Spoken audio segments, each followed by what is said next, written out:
If you're curious to hear a little music from our guest Carla Lucero, who we spoke to in our most recent episode, check out E4TT's annual concert of music by women and non-binary composers, Midnight Serenades, on January 25th.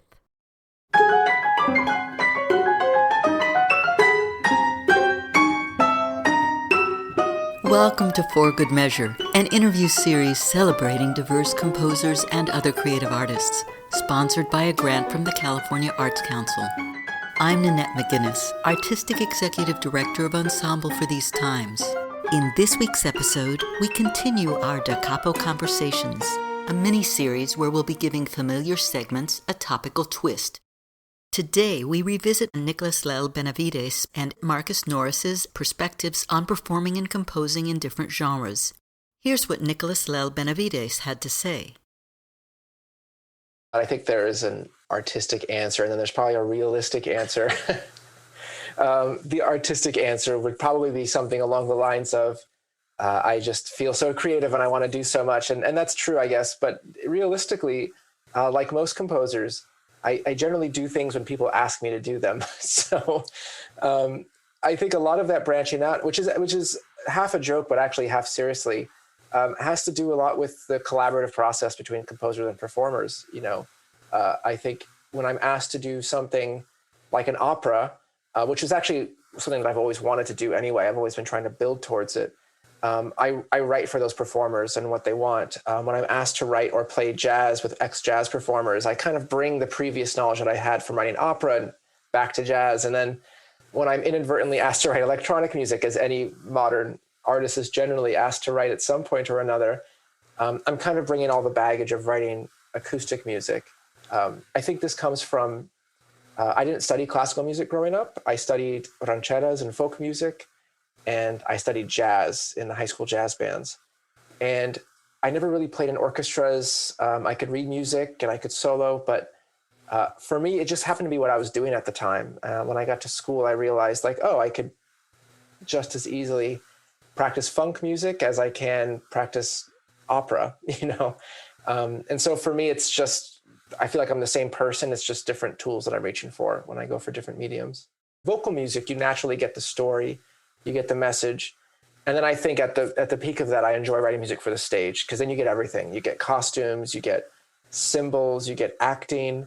So I think my favorite thing to write is opera. And if I could choose one genre to write in for the rest of my life, I think it would be probably opera, because I could do anything. I'm writing an opera that has mambo music in it. And, I could pack that all in because the theatrical elements of opera buffer it and they present it really nicely to the audience member. Here's what Marcus Norris had to say.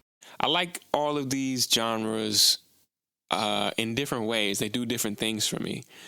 Like with concert music, there's like a craft to it, and it can be so complex and so nuanced and so many layers, and it does something different for me. I love it for these, allowing me to work through like really complex things. You can go on longer or further journeys while writing concert music. But at the same time, it's like, I don't know of any music that can like hit on more profound things and like straight to the core, the way like gospel or soul music does. And if there's a genre that speaks more directly to just exactly how you feel than rap music, then I don't know of it. You know what I mean? So it's like, I love all these things differently for different reasons. I wouldn't say like one more or the other. I have more nostalgia associated with like rap and R&B, just because that's what I grew up on, and that might always be like my first loves. But yeah, I just love them all differently. Thank you for listening to For Good Measure's Da Capo Conversations, and a special thank you to our guests for joining us today.